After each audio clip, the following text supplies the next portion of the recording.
Hello, everybody. Good morning. Welcome to another episode of Hawk Blogger Mornings. I am Brian Nemhauser. You can find me and all the stuff we do here on YouTube, TikTok, Instagram at Hawk Blogger. If you want audio versions of this show, you can get it on Apple Podcasts, on Spotify, as well as the ad-free audio version on patreon.com/hawkblogger. And when it's Saturday, you all know what time it is. We get to hang out with my good pal, Jeff Simmons, and we've got a little surprise for Jeff. But before we get there, man, Jeff, how are you doing today, dude? I'm doing all right. It's been a strange week. We did the emergency podcast yesterday. Been following 2026 staffing. It's been a whirlwind, man. I'm just trying to it doesn't feel real that Super Bowl's next week. I know. I'm so thankful that we had this additional week of like a little bit of downtime before we get into the chaos of what will be next week. But it is wild to me that this is the last week of the football season. One way or another, this is it. We are starting the final week, the final countdown. And in fact, that's what the Seahawks had playing at practice yesterday. So, and what's crazy? What? That the Senior Bowl was this week. I saw normally me and you are going through everything and it's like it did the Senior Bowl's today. It starts. I don't know if it's on now or starts soon, but it's like that week doesn't exist right now. It's crazy. I'm usually so deep into mock drafts and simulators, and it's so surreal that I didn't follow a single Senior Bowl thing from the week. It's weird, man. This is my drafts kickoff season. It's so true. I mean, last year when they were releasing on their Twitter account the measurements for each of the players, I was looking at the measurements for every player. Obviously, I was there last year, so was Mike McDonald and John Schneider and a lot of the Seahawks people. And it's just crazy that a year later we're in the Super Bowl, after not making the playoffs, after firing Ryan Grubb and looking for a new OC. They had just hired Clint Kubiak, if you remember. I was like, oh, is Kubiak going to be there? And it's just crazy. A year, and look how we're in such a different place than we were. Yeah, I don't know if I knew who Gray Zabel was at this point last year, and this dude's just dominating. I'm reading your reports every day, and I was like, oh, this guy was a projected third rounder, second rounder, and yeah. Now is an all-pro kind of player in the Super Bowl. It's crazy. It is so wild. And I mean, I had heard of him, but not I didn't know him. And to be able to literally just watch the practice, watch these guys and have him just be a clear standout. I mean, just a clear standout. And for that to then translate and become the Seahawks first round pick. I mean, I was kind of going through that with John Schneider, who didn't really play along with me. But I mean, the butterfly effect of Geno Smith, DK Metcalf making the decisions that they made to not want to come back or not want to sign, and then Will Fries not agreeing to take a physical and just signing with the Vikings. If those three things don't happen, DeMarcus Lawrence isn't here because you couldn't have afforded him a cap wise. Cooper Kupp is not here for sure. And Gray Zabel very likely was not the first round pick. I would have guessed Nicky Manwari would have been their first round pick. And you would have had to hope very likely another guy that I'm very sure the Seahawks liked that they would have tried to get a little later was Jonas Aveniaya. He has not been good. As much as I like Jonah, he really struggled this year with the Dolphins. So it could have been just a massively different outcome if those things didn't occur last year. Yeah, I don't think they're in the Super Bowl if that happens. And no, look how small the margin is to win that game, the Rams game. And one of the best things that's come out this week is just all those reports where Peter Schrager's talking about how bad the Rams are. Oh my God, if you're not eating that up, and Schrager, what are you doing, man? Of course you're down bad. You just lost the NFC Championship. We're supposed to be celebrating. Sean Payton's been firing people left and right. He's not taking it well either. But he's the one who didn't kick the field goal. But it's been the margins were this small. That Rams team was so good against the Seahawks. They were so uniquely built to beat them. And we'll talk about some of the things that are annoying me this weekend a little bit, but I think the Rams were uniquely built to attack this defense. And you look at what they did versus the 49ers did to the Seahawks. And yeah, I like if that's Zabel versus Savanaia, they might lose that game. Yeah. Yeah. Folks are saying a little bit that your audio is a little muffled. Just double check that you've got the right Okay, let me double selected. check. I think you do, but just double check. So yeah, I think we're all right. Sorry for folks. I see people saying dark. I'm not at my house right now. I just had like a kid's birthday party, but the sound should be good. Everyone's saying it's a little muffled though. Yeah, yeah. I don't know if there's anything you can do. Maybe if you turn something up. What's that? How about now? Do I sound a little better? You do. What did you do? I switched the settings on the little audio thing I have beside me connecting to my headphones. So I think I was turned up too high. Remember we were talking earlier and you told me to turn up a little bit? I think I turned those too high. No, that is perfect now. Thank you. Oh my gosh, that's so much better. Everyone Well, knows technology whiz, right? So I know there's only so much I could do. But you mentioned the Peter Schrager thing about the Rams being down bad. One of my favorite things, I almost quote tweeted it and then I just didn't because I didn't feel like it. But there was all these tweets from 49ers accounts showing the 49ers celebrate like in Cabo and partying and having fun. And I just wanted to quote tweet it and be like, well, they had to leave because Levi Stadium is being occupied by another team this week. And it sure is at the 49ers. So I've enjoyed all that more than I probably should. But here we are, man. Here we are. We were a tenuous position away. If the Rams win, it's a Rams-Patriots Super Bowl. And you're left like, who do you even watch this game? Like, who do I cheer for? Do I have to cheer for New England? It's so gross. And that's where the other NFC West teams are. I see them like, do we have to cheer for New England? I see some people like, let's cheer for Darnold. But it just like, it's so crazy how it's just like such a great moment for us. And we were this close to being like, do we even watch this Super Bowl game? Like, if it's Rams, Patriots, or Rams, Broncos, if it was Rams against Jarrett Stidham, like, ooh, I might go on vacation or something and do something else next Sunday. I always threaten that when the Rams or 49ers are in a Super Bowl, but then I always am like, I got to see, and hopefully. But it was the Chiefs. It was a great hate watch. The Bengals was pretty tough, and like it would have felt a lot like the Rams. Like the Rams got kind of that phony Super Bowl. They were so fortunate. I mean, I will forever believe that if Patrick Mahomes or Josh Allen was in that Super Bowl with those teams instead of the Bengals, who happened to just have some kind of ability to beat the Chiefs in the playoffs the way nobody else did. Yeah. I don't think the Rams win. I mean, I really, really don't. I think that Bengals team was significantly worse than those other two teams, even though they were the ones that got there. But we got to go through a couple of things before we even get to some of the other fun stuff. Updates for folks. So we got some news we'll go through, but some fun news too. So I mentioned to folks we've been trying to get tickets. My son Isaac is coming down. He's going to spend the week helping me cover. He gave himself jokingly the nickname HB Junior, and so that has taken off. He's going to be down there, and we were looking for tickets. And I first want to just thank Britt Yamamoto, who reached out, and I double checked that he was okay with me giving him a shout out. Incredibly generous, gifted a ticket to Isaac. So he's going to be going to the Super Bowl, and I am just incredibly moved and touched by the generosity from Britt. And Isaac is over the moon. Like, he cannot believe that this is happening. So it's going to be a dream come true for me to be able to spend the week with my son down there, covering the Super Bowl, and then for him to get to go and hopefully get to celebrate with him. But we also were looking for a couple of extra tickets. Initially, we were going to see if Jeff and Evan were going to be able to go, or Nathan or some other folks.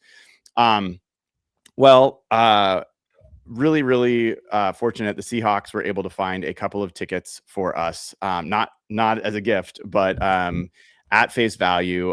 They're quite expensive still, if you don't know, and if people that are looking for tickets do know, they're very expensive this year. And really, really nice that the Seahawks were able to do that. So very, very excited that Jeff's going to be going to the Super Bowl. Jeff's going to watch the game. And the other person that's going to go is Rob Staten. So turned out for various reasons, Evan's not going to go. Nathan's not going to go. But Jeff and Rob are going to go. And Jeff, dude, I can't wait for you to go. I've been in shock the last 24 hours, and it's surreal. It's something. It's one of those things where like you don't know if you'll ever be at a Super Bowl in your whole life, and you watch it on TV every year. And again, it's such a good TV event. So like, it's so weird to even think like you're going to miss that broadcast with your team finally back in the Super Bowl. But like in the 49ers stadium, who knows when they'll ever get back again. Like I have not been able to sleep. I've been pacing around my house. My wife said to me the other day, she's like, are you okay? Like, why were you walking at 5 a.m? Like, and it was just like, I was just, I don't know. It's a crazy, like Rob's coming in on a crazy flight. I have to go on a bit of a travel to get there, but it's in the 49ers stadium, the Seahawks, the Patriots. It's like, it's a bucket list moment. And Brian, you gave some speeches. I don't know if it was a speech, but you were talking about how just life's about moments and experiences and memories. And that stuck with me. And like, I've been thinking about that. I have a friend who won the Masters lottery a couple of years ago. If anyone's done the Masters lottery, they know what I'm talking about. It's so hard to win. Mm-hmm. And they were like not big golf guys, and they're sports fans. And they talked to a couple of friends, and their friend said, you got to sell. And it was right before COVID. It was actually the year Tiger Woods won, but he wouldn't have had the final day. And he sold the ticket. And I think the ticket with face value, if you win the lottery, is like $124 to get into earlier in the round. He got $5,000 for each one. Again, look, how can you make a better profit? To this day, he tells me all the time, I screwed up. Like what? Like ultimately, it's a ton of money, but like, what can $5,000 do for you? I gave up a life experience that I might never. And Tiger Woods ended up winning that, probably the last one he's ever going to win. And to this day, he just beats himself up. Like what? At the end of the day, like I should have. What have I done with this $5,000 that would change my life? It's not like it's like one mortgage payment for a lot of people. And so, again, that has always stuck in my head. It's like you can't give up those once in a lifetime. And then I heard you say it. It's like, if there's any chance I can figure out how to get to this. And look, I didn't get to go to the NFC Championship. I know a lot of people went to that. I'd been wondering if that was a mistake. And so I know I'm rambling on here, but like that Masters thing, like I've been thinking about that for many years. It was right before COVID. The world has just changed since then. And it's just like, you don't give up memories like that. Yeah, I'm so glad that this worked out. And I'll say this, Jeff doesn't know this yet. And I may have overstepped, but it's not easy to go from Toronto to here, to have a new kid at home, to be taking time off work, to be the person who started Real Hawk Talk, who like convinced me to start the pod together, who's donated your time for years doing this show, and never asked for anything in return, even when I've offered at times. But I started a GoFundMe this morning, literally just a couple hours ago, to help cover your costs for this trip. And I'm going to...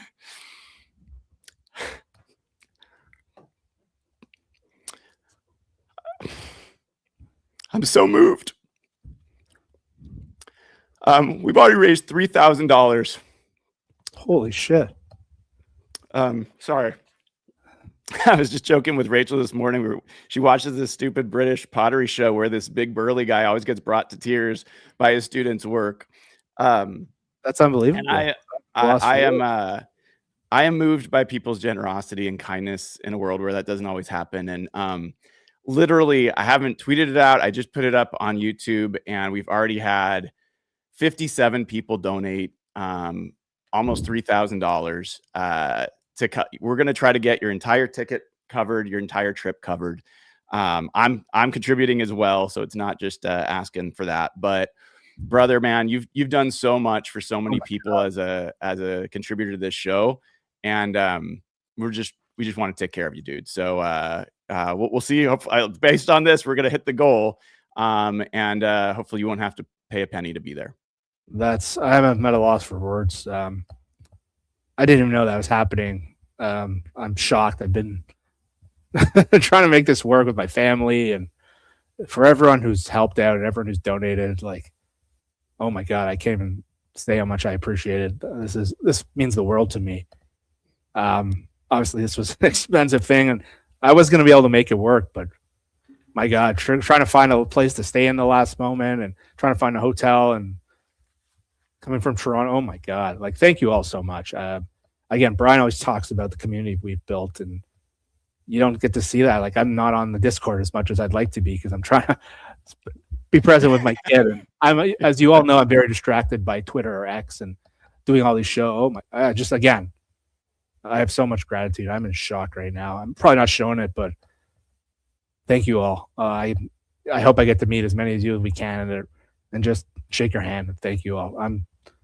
I'm so lucky. Holy crap. I did promise everybody that donated that you would send an individual OnlyFans video to them. So they might take their money back if that's the case. Yeah. No. So now they've all been exposed to my ugly cry face, but man, for the folks who've already done it, thank you. And the link to the GoFundMe is in the description of the video. It's also pinned to the chat for this show. So, and I also just want to say, if you can't donate at all, that's fine. Like, there's a lot of people that are finding it's trouble to buy groceries, trouble to like get food on the table. If you do, like, you can't do it. I totally get it. So, and people that can do $5, that's amazing too. So, everybody that's donated, thank you. Everybody that will donate, thank you. And by the way, I made the mistake of asking Rob if I could do this on his behalf. And he was like, no, you can't do it. So I didn't even ask Jeff because I knew he'd probably say no too. And I should have just done it for both of you because I know people would like to help Rob as well. But, I made an executive decision on your behalf. Oh my God. If you see me frozen, I see people comment on my light, guys. I'm not at home right now. I'm at my in-laws. My son had friends over. I'm buried in the corner of my in-laws' office. Brian's worked very hard to upgrade my technology.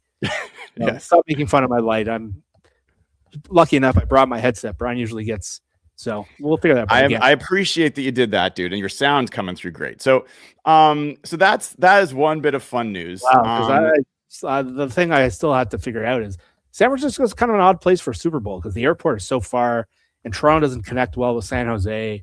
And so I was still really? Yeah, unfortunately, I'm gonna have to fly into SFO. And but you and I should talk offline because I mean I'm renting a car for the week since I have to shuttle back and forth between San Jose and San Francisco. I didn't really feel like dealing with Caltrain with all the equipment I've been lugging around. It's about an hour to get out there, and I might be able to pick you up though. Let's just see what time it is, and we'll figure it out. I'm so grateful. Again, I'm so grateful that I get to. Me and Rob have been doing shows for so long, and we've never met in person. And really? No, we've never met in person. That's awesome. I do a show with Rob almost every week during the year. Rob and me are DMing all the time. Just me and Rob are very similar wavelength in terms of like how we kind of freak out about like news, and to be at the Super Bowl with them, it's just, I don't even know what to say. This whole week has felt like a fairy tale, man. That is, fairy tale is a great word for it, man. It does feel like surreal when you're there. You'll see it and feel it. Even the experience of being at Super Bowl, it's a weird game to watch. It's definitely, especially after going to a game at Lumen Field where you're screaming your head off. It's like kind of quiet and like you feel weird if you cheer. Like it's definitely a weird feeling. My father, for those who don't know, is a longtime sports columnist, and when you're the general sports columnist of a city, you go to every Super Bowl and every Olympics and every NBA finals. And growing up, my dad went to every Super Bowl. And when he used to bring us home gifts as kids, that's why I fell in love with sports. That was like the greatest. And he's always said like the Super Bowl is very corporate and it's a little different. Like going to the NFC Championship, he's always said like you're better off going to like your homes, like going to Seattle for the Super Bowl and watching there. But again, like just the idea of me at the Super Bowl, what I've grown up with, and all these shirts I have around the house and media guides, and that's probably why I became this obsessed sports person. And again, not a lot of people in Toronto I knew were Seahawks or football obsessed. It was more hockey. And so it's still like, it's always been a dream of mine to somehow end up anywhere near the Super Bowl. And so this is still. Well, you deserve it, brother, and we're gonna have a lot of fun. So, there is also other news, not like that, but just to keep people updated on things going on.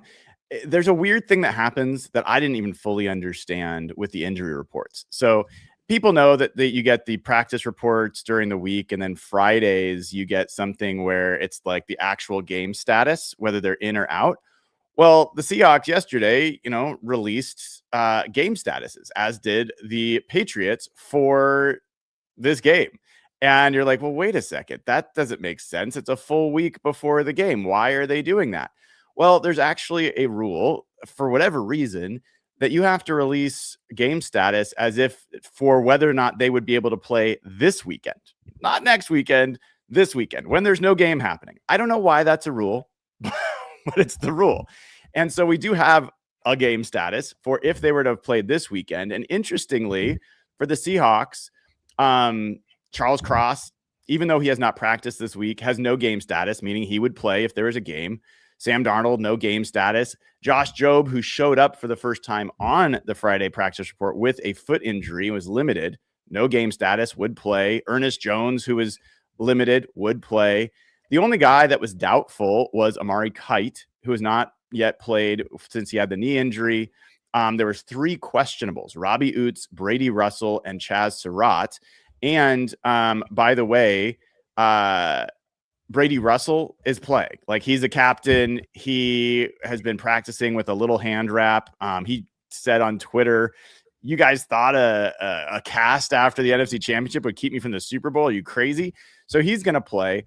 Robbie's got a neck, so I think necks are not something you can just power through. So hopefully that gets to where he can play. But generally speaking, the injury report for the Seahawks is very good. The Patriots, they gamesmanship wise listed everybody as questionable. I think that's a little ridiculous, but that's what they did. And that includes Drake May, who did not practice yesterday. He was ill. It's not shoulder related. He had an illness. So I think he would play. But it's worth calling out that Harold Landry, the edge, and Robert Spillane, the inside linebacker, were questionable. And when Mike Vrabel was asked about them, he said, they didn't practice today, and I don't know what's going to happen 9 days from now. So that's those are important players for the Patriots defense. And Landry didn't play against the Broncos with a knee injury. You don't know, knees are knees. And Spillane had, I think it's an ankle. So we'll have to watch that. But otherwise, generally, I think things are pretty healthy from a injury report perspective. I don't know if you had any thoughts or additions on that, Jeff. I think we'll learn a lot in the next week, but I think Spillane's a big one to watch. He's been a really important player for them at off-ball linebacker, and he's been a really important free agent both in run and pass. And he's been, I don't know if they have the backup. When he went out, there was a lot of concern for the Patriots fans, and I think they've had some struggles without him there. Patriots are kind of a rare defense where they've hit on a ton of free agents on defense. And usually that's not a way to build a team. It's usually unsustainable. And their track record this year has been amazing. Landry was one of those guys as well. And he's been banged up for a bit, and I don't know how effective he'd be in this game. He's more of a pure pass rusher than a big, hefty run stuffer. But again, the Patriots are at sort of a personnel disadvantage just from a talent standpoint. And any player that they don't have in there, I think, is a big deal for them, because those two guys are areas because I don't think they have a ton of depth. That was a team that they took over last year. They were one of the worst records in the NFL. They had a big talent deficit. They had to sign. They spend way more money than everyone else in free agency. So you pull any player off that defense, I think it does leave some gaps there. And again, you saw the difference when those defensive tackles were out, when Milton Williams was out, and Barmore wasn't healthy. It's a big, big difference. So yeah, I think those are two guys to watch. And fortunately for the Seahawks, we're not in this point where we don't have too many key starters at risk of not playing. Yes. So yeah, I think generally good news there. Some other news that I thought was at least worth touching on. The Grim Reaper that is known as Sam Darnold has struck again, Jeff. He has caused the firing of a third general manager, as the Vikings general manager, after what was a little bit of a challenging press conference, and he talked about restless nights and decisions. He was fired, man. And I have to think that this was directly as a result of Sam Darnold being in the Super Bowl. And also, I think it gives Kevin O'Connell the opportunity in the organization to move on from JJ McCarthy should they feel that they want to, and not feel like they are, stuck with him. So, yeah, the big question yesterday was not that the GM got fired, because if you look at the Vikings draft record since Kwesi got there, and you look at obviously the quarterback moves, it has not been particularly good. I know they had a good team last year and everything like that, but they've missed on some crazy. It's if we want to talk about the Vikings, I can talk about that. But the real question was the timing. Like, what? Kwesi was at the Senior Bowl on Wednesday. Like, why do you send someone down to the Senior Bowl if you're going to fire him now when you could have just fired him like everyone else does at the end of the year? And so, yeah, Brian, you sent out the clip to our group about that press conference the other day, and I had not seen that. And it was not a good look. It was not a good look of leadership. But timing, why now? I think, Brian, you're dead on. And I think it has to be, why are you firing the GM now? There's that Black Monday. Like, the Vikings were a disappointment this year. What's been the issue all year? They went from having probably one of the best quarterback situations in the NFL last year with Darnold and Daniel Jones and McCarthy in the building, and took it to a point where they had just JJ McCarthy, and they went to the year with Sam Howell as their backup, who they were so uncomfortable they had to sign Carson Wentz, and Max Brosmer ended up playing on Christmas, and it was just a disaster. And then again, optics wise, the ownership, and now the stories are coming out that it seems like there was a lot of unrest over this whole. And what's been interesting is it seems like Kevin O'Connell has kind of passed the "I never wanted JJ McCarthy" thing on the GM there, and now it seems like all of a sudden the coach has all the power in the organization, but they really botched that. Because look, it's one thing if you're willing to let Darnold go, and a lot of people around the league never understood why they didn't franchise him to hedge McCarthy coming off an injury. And then they have Daniel Jones, and they miscalculated his market, and they thought, okay, if we let Darnold go, we're going to have Jones. And so before Jones got injured, he was one of the best stories of the league. So they let two borderline top 12 quarterbacks this year out of the building to play JJ McCarthy, who was awful. And now I don't know if the coach is doing this for politics, because usually the owner sides with the GM. And this is a rare situation where that almost never happens. And so, yeah, Darnold going to the Super Bowl, that had to be the final straw for them. That's such a bad look for everything they've done over the last 12 months. I put this little graphic together. I couldn't help myself, because it's not just the ones that have been fired, Jeff.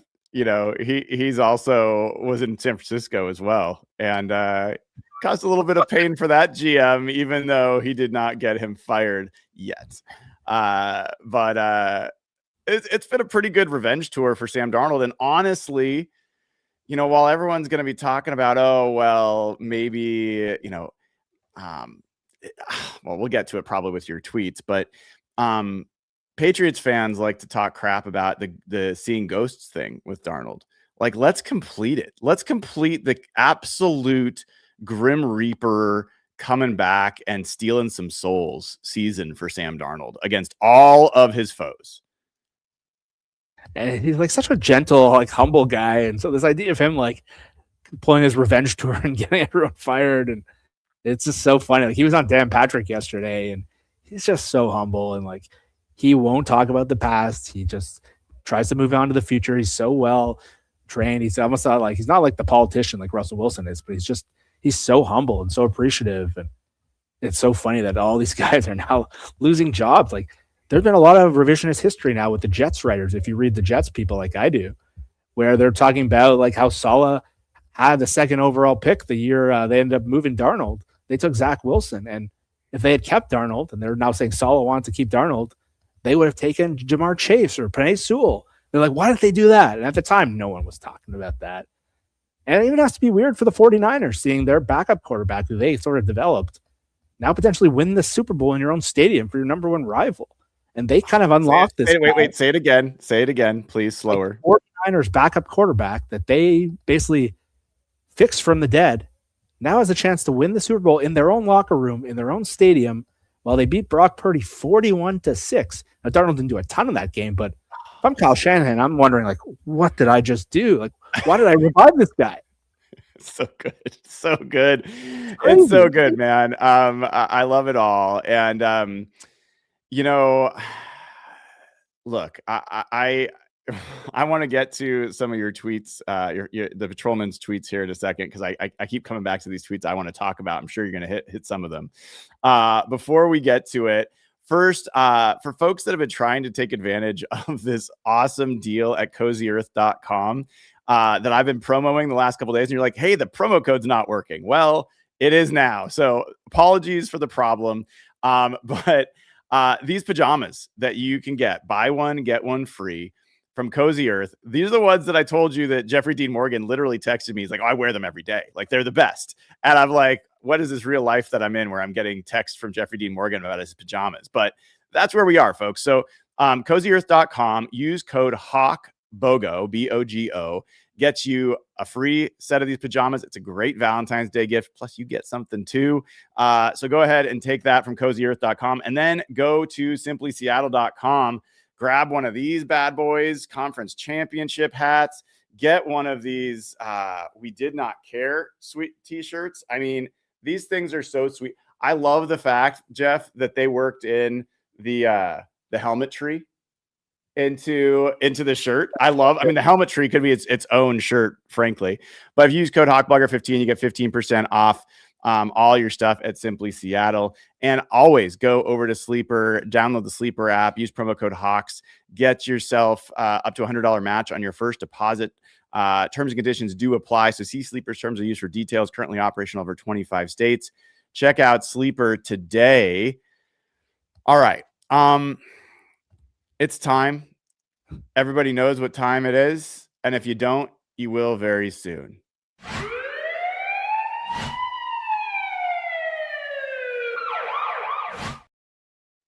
I admit I almost used that picture of you in the short shorts for the but I was nicer than that. So Patrolman Simmons, please tell us who got your attention this week. Who's getting a citation?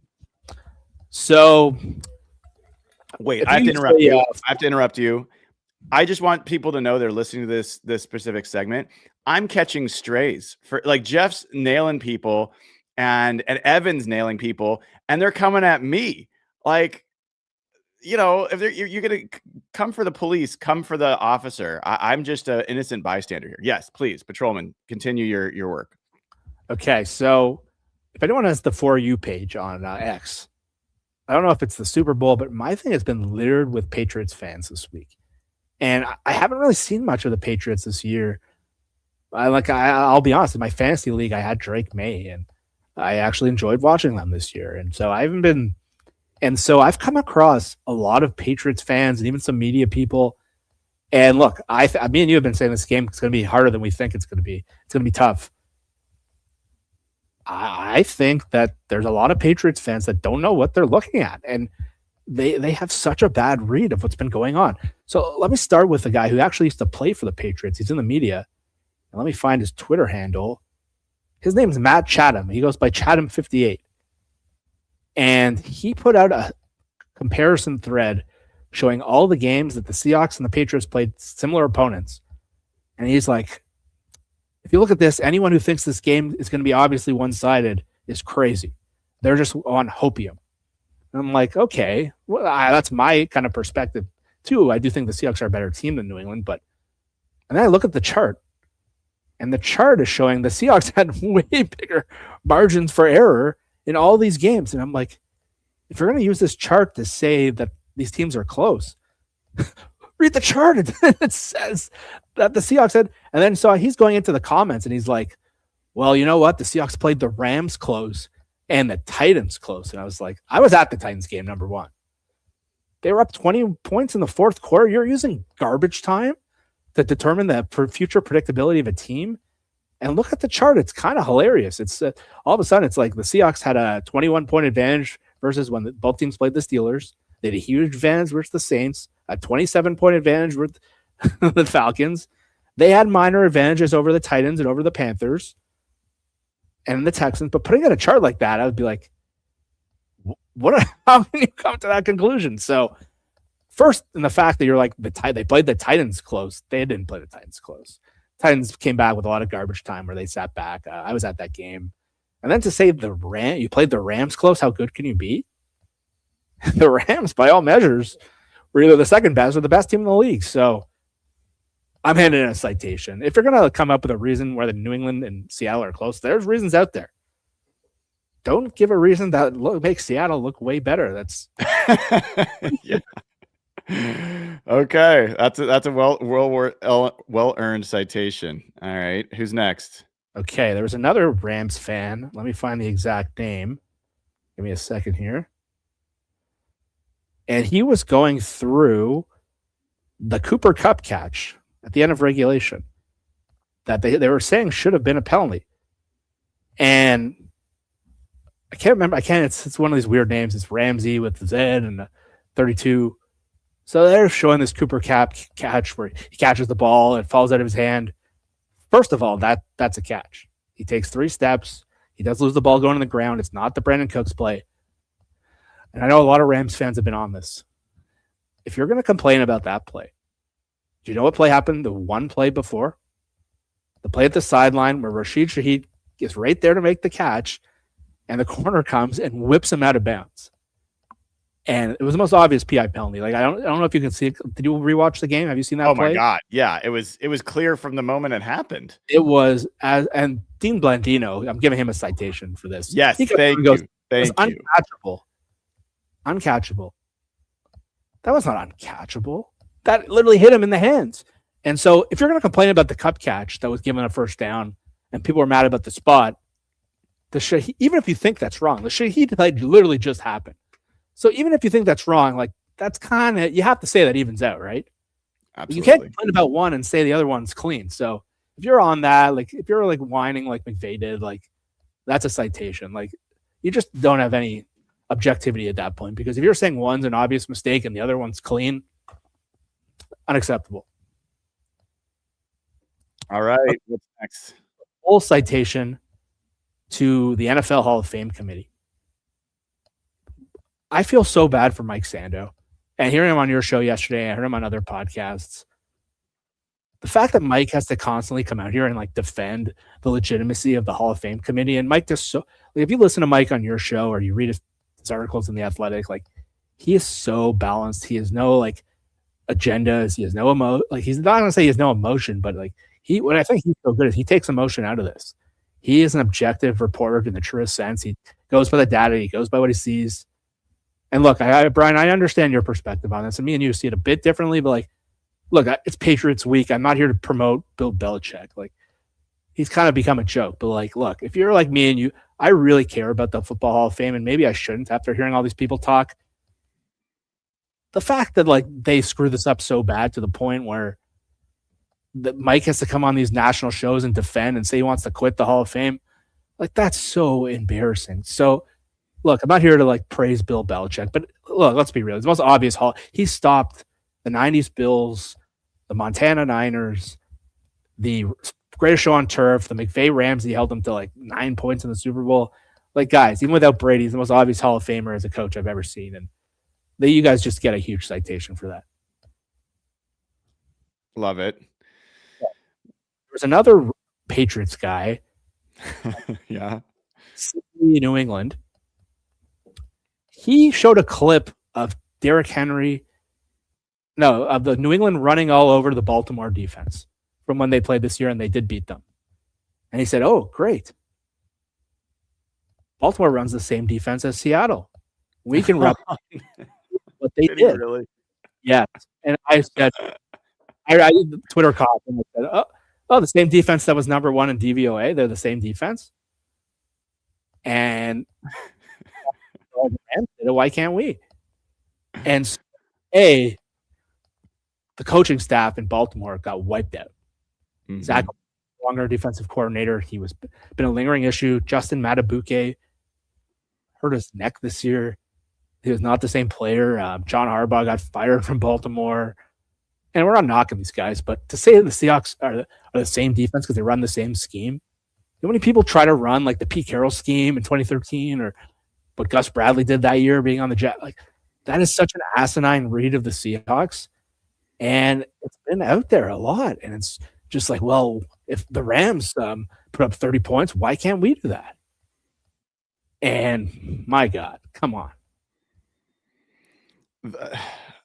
I'm curious. You have a couple more? Or you I have a couple more because you sent me some good ones this morning. Okay. All right. Because I'm curious if any of those made it. So you sent me two that were very similar, so I'm going to combine them. And there's a group of Patriots fans that are trying to use, and it's sort of what the 49ers fans were doing when they're like, Brock Purdy's 6-1 against the Seahawks. I'm like, yeah, the Pete Carroll defense is clearly the same as this. And they're like, well, Sam Darnold is 0-4 and 0-5 and has 5 straight losses. He got 1 touchdown, 6 interceptions against New England. That is so freaking asinine. I just laughed at one of these guys because I just wrote, ha, ha, ha, ha, ha. Like, that is so asinine to compare what he did in the Jets, who are like the most obvious dumpster fire organization, and to do what he did with, like, that was what, 2000? He was drafted in 2018. That was 2019, the Seeing Ghosts thing, 2020. Like, that doesn't even exist anymore. Half these guys aren't playing anymore. Like, there's so many examples of guys like Alex Smith. Is like, if you look up at what Alex Smith did early in his career and where he ended up with KC, like, to use his stats when he was just starting, like, that is asinine. And so, yeah, like, Sam Darnold, A, is a completely different player. B, the Seahawks are such a good infrastructure right now on offense. To use his stats from the Jets as like a predictive measure, or a sign that like we're really good. Come on, that's what I mean. These New England fans, like, they don't know what they're looking at. And again, I think there's a case to build that you can build against them. But like, I don't know, man. It's so off. It's so irritating. That one has just, I've seen that so many places. It's like the Twitter algorithms really figured me out what rage bait gets me, because the notion that Sam Darnold's record against the Patriots from when he was a rookie or first few years with the Jets or when he was with Carolina, that has any relevance to anything. It's just, I've been floored, Jeff, by how stupid the Patriots takes are that I'm seeing that are out there. And like, it's not necessary. Like, the Patriots are good. Like, I've been saying that all week. You've been saying that. Like, you don't need to come up with asinine reasons that the Patriots could win this game.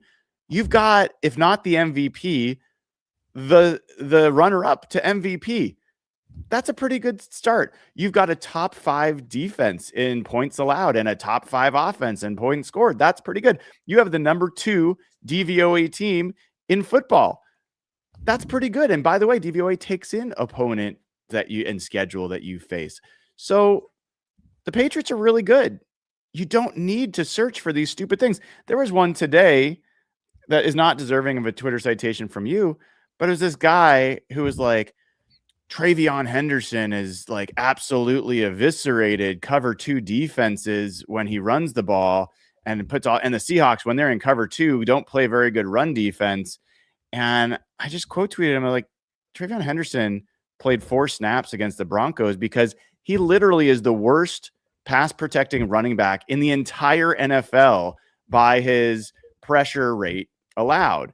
And also, the guy that the Patriots guy that was tweeting this, he spelled his own player's name wrong. Oh my God. So like, what are we doing here, dude? Like, what are we doing? I got into one conversation this week where one of the Seahawks fans that I follow was saying that the Seahawks have the edge in the trenches.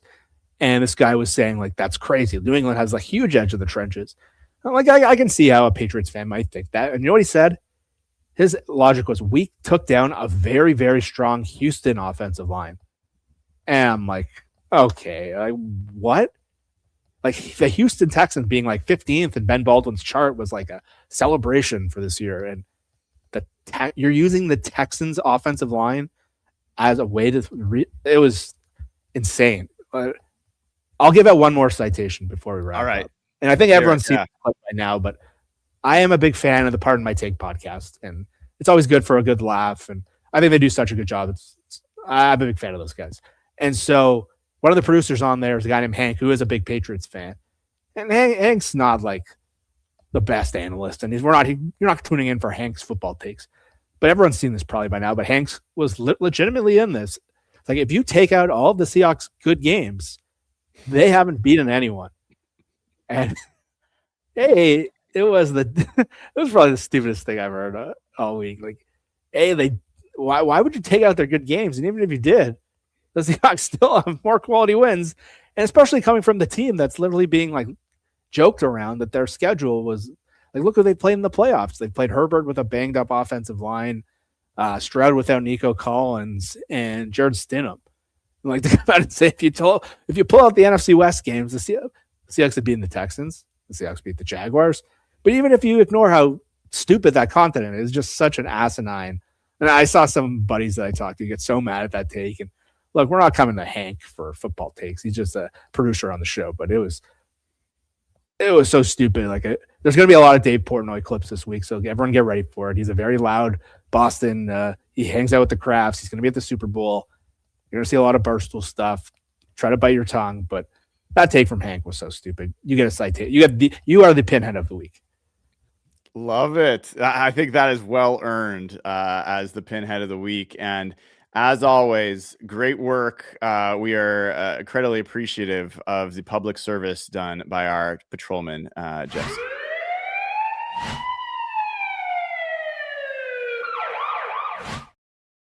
All right, man. I think we got to spend a second here on the sale thing. I know we talked about it yesterday on the emergency pod, and I gotta say, I was a little bit taken aback by the reaction to the news, by the reaction on the emergency pod, by like people's interpretations of this. I gotta share a couple things here. So, one, if you have been under a rock and you don't know the news, the Seahawks, it came out that Seth Wickersham of ESPN, along with some help from Brady Henderson of ESPN, reported that the Seahawks will be put up for sale after the Super Bowl. That was reported. Paul Allen Foundation that owns the Seahawks now put out a statement that said, we do not respond to rumors or speculation. The team is not for sale. They did say, like, we've already been clear that it will be put up for sale in the future. And like, that was basically it, right? And so what then happened, Jeff, is a lot of people were like, why are you talking about this? This is clickbait. This is a false report from ESPN. The team just refuted it. I'm going to say this, probably a million more times. The team did not refute it. Why did the team not refute it? If you say the team is going to be up for sale after the Super Bowl, and the statement says the team is not for sale, that is a current tense statement. It is not currently for sale. What did the report from ESPN said? It didn't say the team was currently for sale. It said it will be for sale after the Super Bowl. So the statement, like, first of all these people saying that the statement refuted it and that it's false, it didn't. It didn't. And if they wanted to refute it, if they wanted to just shoot it down, they could have easily said, it is not true. The team will not be sold this year. They could have said that. It's easy to say that and totally shut it down. They did not. The other thing I heard, Jeff, was, oh, this is Robert Kraft. Seth Wickersham is tight with the Patriots. The Patriots clearly did this to try to gamesmanship and distract the Seahawks this week. First of all, I don't buy that at all. There are reputable people that do question that. I don't buy it for a second. If that's true, I think people are also missing the fact that the Wall Street Journal also reported yesterday the same story. This got missed by a lot of people. It was reported by the Journal that their sources are that the Seahawks are going to be put up for sale. There was a report that the Washington Post also had this story, but that Seth Wickersham and ESPN beat them to the punch. So the fact that people think that the Patriots are puppeteering every major news outlet with this story is ridiculous. That's not what's happening. And I understand part of it's probably that people are upset. They don't like this news. They don't want it to happen now. They don't want it to be true at all. All that I get. But let's try to be rational about this. The team is going to be sold. We know it's going to be sold. There's now pretty good evidence that this is true, that it's going to be sold after the Super Bowl. It's going to be put up for sale. We don't know what's going to happen after that. We don't know who it's going to go to, all those other things. But at least I wanted to catch everybody up on like all the news that I found. Any thoughts on that, Jeff? Any information I left out that you think's worth adding? I had definitely wondered about the timing, and I know Wickersham's a Boston guy, but when you see it does. I was probably wrong on that one. When you see the Wall Street Journal come out right away with the same story, and Wickersham was, again, I said yesterday, usually when things get out, there's a reason for it, but this, I haven't said it on our show yesterday. Seth is a really good investigative journalist, and he did that amazing story on the breakup of the LOB and the Russ thing, and he was the first one really to get deep on that, and that had nothing to do with New England. That had a lot to do with just sourcing and pure. He's been an ESPN the magazine guy. He's a different kind of guy than we see Adam Schefter, who's just getting handed things from agents and stuff. So I think people were attacking Seth yesterday, which I came out and said, everyone was like, Jeff, why are you blindly defending this guy? I've read this guy for years. He's, especially if Brady's going to put his name on it. These are very credible people. And again, I don't think, and again, I've covered sports before professionally. I think I have a pretty good eye of PR. And so the statement that came out, if you've ever been in a big company or have ever seen the work of what corporate communications does, they're very careful with wording. They're very careful with how this is what they're trained to do, damage control. And so it's really important we don't take everyone at their word. I think it's very important. I know it's hard. And I know everyone wants that to be real, so they're going to convince themselves. But I think, Brian, we and you could both see that from a mile away. And you've been in managerial roles in different organizations.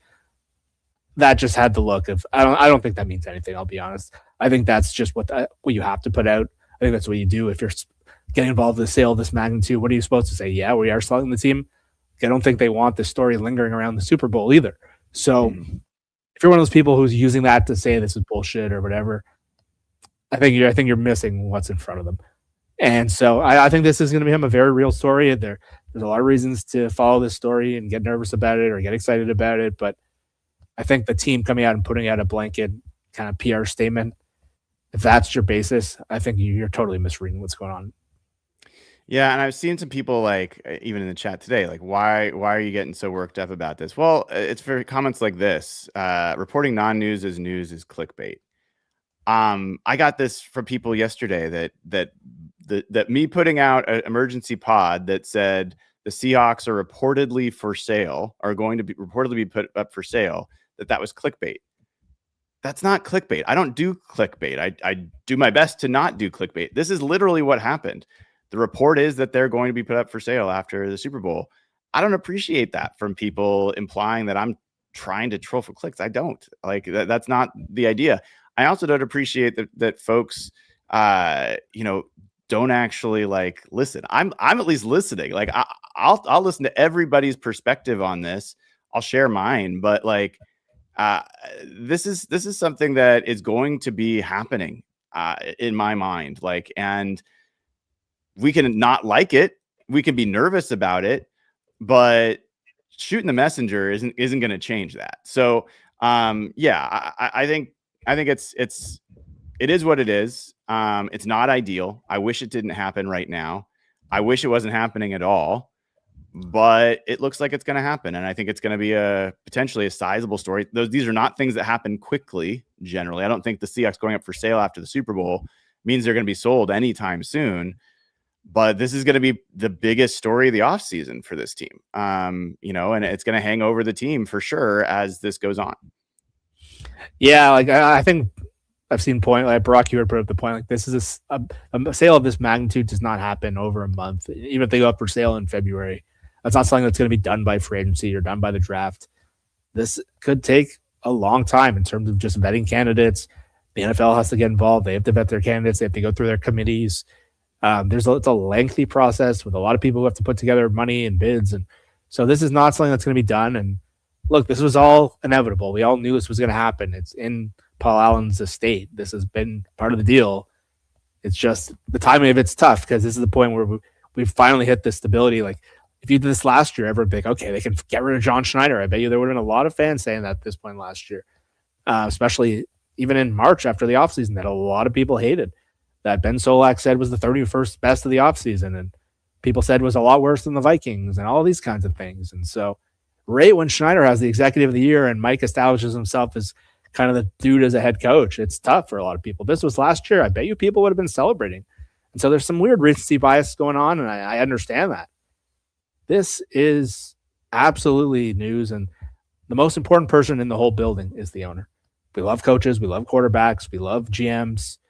It is the owner. If the owner is bad, look at who's bad every year. We talked about this yesterday. I don't want to hijack the show, but the owner is the most important person in the building. Hell, we have an owner that's a GM of a team because he wants to be involved. So they are so important to everything you do. It's not a surprise. Woody Johnson, with all that money, that team is a mess every year. I don't think that's Dan Snyder took over the most proud franchise. Ask John Schneider about Dan Snyder. Everyone would probably love to have a beer with that guy and hear some Dan Snyder stories. So, again, if you want to put this aside and ignore it, I'm with you. But after the Super Bowl, this is real. This is real. This is something we're all going to want to follow because I don't think there's anything more important in the future of the franchise than more important than Clint Kubiak, more important than Sam Darnold. This is everything. And I imagine if the Seahawks and the NFL is involved, there's going to be a good candidate out there. Yeah. We'll find out. And yeah, if just the news of this is any indication of how this is going to go, it's going to be a wild conversation among fans and among people. It's certainly going to be hard. Remember that coaching search was a few years ago? The stress. I know. I mean, we were thinking about the conversations we've had about offensive line coaches, and now like this is going to be hard to keep on within football boundaries. We've got a bunch of super chats. Let's get to these before we wrap the show today. Matt and Beaverton has been member for almost a year and a half. On the mic'd up vid, Chris Partridge comes up to DeMarcus Lawrence and says, "You made the greatest play in Hawks history. Fortuitous bust. My ass. What a play." Yeah, this is like, I love the fact that we now can own that phrase. Fortuitous bust. Like, you've got the Beastquake. You've now got the fortuitous bust. Like, and the fact that it is tongue in cheek makes like proven to be false just makes it all the better, man. I love that about that play. That should have been a citation. Huge mistake by me. Yeah. Well, you know what? He's in the pokey anyway, man. He's sleeping off whatever he probably has been drinking for the last Happy week. 40th, Sean. Happy freaking 40th, dude. Will Fry says, "The more I think about this game, the more I worry about their interior D-line versus our interior D-line. Could be a huge mismatch that stifles our offense. Do you agree?" I think this is the biggest area of concern in this game for sure. And you could say Christian Gonzalez and the secondary. People forget that the Seahawks played the Patriots last year. Does anyone remember how JSN did in that game? How would you like 12 catches in 16 targets for 117 yards? He had a 79.7 grade. That was just playing in the slot. So he did not go up as much against Christian Gonzalez, but he absolutely ate up Marcus Jones in the slot. Had 5 catches and 8 targets, multiple first downs. So yeah, I think that the interior, like Milton Williams and Barrymore, I think that's a rough matchup for Jalen Sundell and for Anthony Bradford. Yeah, when I was stress eating during the pregame last week and really watching that kind of excuse of an AFC championship game. But the one thing I noticed is I thought the game would be closer even with Stidham out because I thought Denver would be able to run the ball and run a pretty basic offense. And I was struck watching how hard it was. And Denver is one of the best offensive lines in the league on paper. Garrett Bowles and Quinn Menners are up for the protector of the year and things like that. They had so much trouble moving those guys off the ball in the run game. And it looked like they were literally running into a brick wall. And I was like, I hadn't watched a ton of New England. I haven't seen them look like that before. And it wasn't as much as in the pass rush game. It was the run and just how stout they were. And then that weather and in Denver, where it's such a hard place to play, I thought they were going to be able to move those guys off the ball. And that was the thing that worried me the most. And that's where I was kind of going at all those New England people. I was like, there's one thing you guys can talk about. It's those 2 DTs. And I thought both those guys, Christian Barmore getting healthy and Milton Williams, who, Brian, you said in the first game of the year when we watched Philadelphia play, they missed him. And you have to really look into the analytics last year to see how much this guy generated pressure. And Brian, you kept putting out in all your charts last year, and I didn't know much about him. And then watching him in the Super Bowl and watching him in the playoffs last year, and God, seeing him that's the part that scares you. And look, the Seahawks did a good job against defensive tackles last week against the Kobe Turner and Braden Fisk. And the cool thing about the Final Four is the Final Four has been the four best defensive tackle pairings. And Brian, for years, has gone on the air and gone on these shows and said, everyone loves these edge rush, but I think defensive tackles are more valuable. And the four teams that had the best defensive tackle pressure rate made the Final Four. And the Seahawks are no slouch with Byron Murphy and Leonard Williams, by the way, going up against a pretty weak interior offensive line. Garrett Bradbury, if you watch that Rams-Vikings Sam Darnold game, go watch what happens to Garrett Bradbury in that game. He gets tossed around like a rag doll. So both interior offensive lines have very tough matchups. I think Bradford has whiffed on some big moments, but he can hold up with these guys. It's just, is he going to whip? Sundell's probably better on the move. It's a real challenge. That's where I don't understand these New England fans. Like, that's where I would be focusing on. It's not Drake May. It's not Christian Gonzalez. It's those defensive tackles. Just go watch the Denver try to run the ball. And I think they fired a bunch of coaches who were not happy with that running game. Didn't look good last week. And that was what scared me the most about New England for sure. Yeah. I mean, for people that, keep in mind, like Kobe Turner was a nightmare for the Seahawks interior offensive line and gave Gray Zabel problems. Kobe Turner was 5th in the NFL this year among defensive tackles with 55 pressures. Christian Barrymore had 50 and Milton Williams had 36. Now, Milton Williams only played 12 games. If you then go into, the postseason and you just look at the playoffs, Milton Williams is leading the NFL with 17 pressures in 3 games from the interior. That's crazy. Kobe Turner had 14 in 3 games. Barrymore has 8 pressures in 3 games. So, it's a legitimate strength for that team. Those are 2 really good players. And yeah, I think that they could be a big problem for the Seahawks for sure. All right. Sorry. That was a really good question. I'm glad we spent some time on it. We're going to go through these a little faster. Derek said, we need to make sure Rob visits the restroom before kickoff and has a scone, as he calls it, in hand during the game. Yep. I love that. The Cat's in the Hat says, is it crazy that a part of me is happy our defense got cooked by the Rams again? I bet they'll take that personally and come out fierce in the Super Bowl. Yeah, we kind of said that we hoped that about the last Rams game, and it didn't really work out that well this time. But I think you just got to hope the Seahawks defense is the Seahawks defense. They're really good. Rare that I think they're going to play 2 poor games in a row, but it's tough. Smokehawk, the culture you have created in Hawk Blogger community is being reflected in the love that they are sending to you to San Francisco. Thank you. That is really nice to you, Smokehawk. And I hope you're feeling better. I know you were laid up in the hospital for a bit. Mark, AZ Golf says, member for 3 months. He's been, Jeff just donated. Jeff is the best. Brian, you are a true friend. Jeff, I'm going to update this at the end of the show, but you're not going to believe where we are. Zigio, hopefully I'm close on that. Zigio, didn't think I'd be crying during the Seahawks pod today. I donated it as soon as the vid went up. So happy Jeff will be there. Hope to see you all there. Well, I didn't expect to be crying during the pod either, but you know what? Dude, I was when you said it to me, I came close to breaking down, and they're still. If you look, my eyes look like they've been bloodshot. It's been very hard to focus. I'm not gonna lie. You guys are unbelievable, dude. I'm a puddle, man. I'm a like, quick crier when it comes to. I was so like, how do I figure out where to stay? And the fact that like you're not only sending me there, the stress for me and my family and my wife, and I don't have to bother her with this now. It's so unbelievable. We're so appreciative. Me and Brian just started doing this. We just want to talk to each other because we didn't have a community really. And to see where this has grown, we've done multiple live shows this year. Brian's did one in Seattle that looked incredible. It's this whole thing. It's just like I'm at my in-laws. My wife had her friends here. I have to try to explain my connection. It's so hard to explain to like capital people in Toronto. Yeah. Like, you're a Seahawks podcaster. People know you. Like what?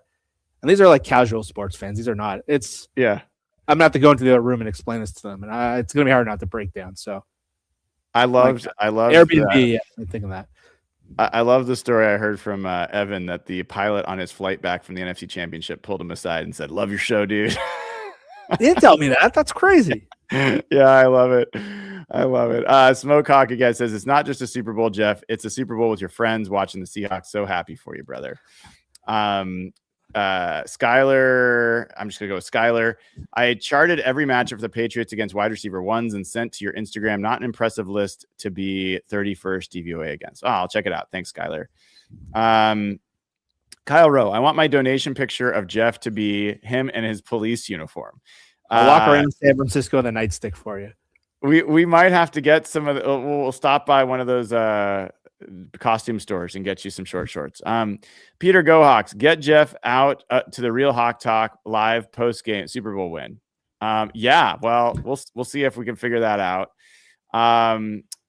DS says for Jeff, enjoy, appreciate the Canadian dollars.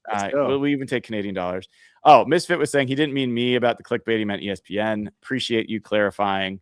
For what it's worth, I don't think ESPN's article was clickbait either. Brent Uendo says, hey, boys, please wrap in at least a layer of aluminum foil. Don't want the sub stadium putting you in IR going to the off season. Thanks for being a sweet escape from a pretty freaky world. It's been appreciated. Go Hawks.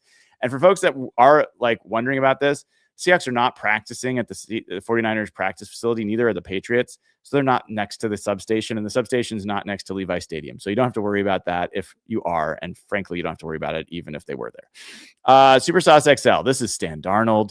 If you don't know, how does New England's D-line compare to the Rams D-line, you think? Also, super happy for Jeff. He deserves this more than anyone. HB community is so awesome, which is absolutely true. We'll get back to this question in a second. Noah Berman asked if there's a live show in San Francisco this week. I'm working on it right now. That's the one thing that has not yet fallen into place. We're going to have an amazing week. We're going to have Jeffrey D. Morgan. We'll have Adam Ray. I'm going to have Lindsay Rhodes and some other folks from Sumer Sports on this week. We're going to have Matt Hasselback will be in person, I believe. We're going to have AB Hasselback on the show. We're going to have Michael Gervais, the performance coach for the Seahawks, will be on the show. Like, it is going to be unbelievable how many, let's be people I won't be able to predict because we're just going to pull them off Radio Row and have them sit next to us. So it's going to be a great week. For this question from Stan Darnold, how does their D-line, like for me, Jeff, the thing is neither of these teams have a top 20 edge rusher in terms of sacks. And they are defensive tackle oriented. The Rams, they have pass rushers everywhere along that line. Yeah. Yeah. The Rams edge rush on paper is far better than New England. Byron Young was hurt in the NFC Championship. He played through an injury and he did not look like himself. I think that was a benefit. Jared Verse is a far better edge rusher than anyone on New England's roster. And New England has gotten some good contributions from like Chason and Landry when he's healthy and some vets here and there. But Jared Verse is a guy that would go top 10 in most drafts. He was the defensive rookie of the year. Some people thought he'd be defensive player of the year going into this year. He actually had a quieter second year in terms of stats. But they are very defensive tackle driven and they're very power driven.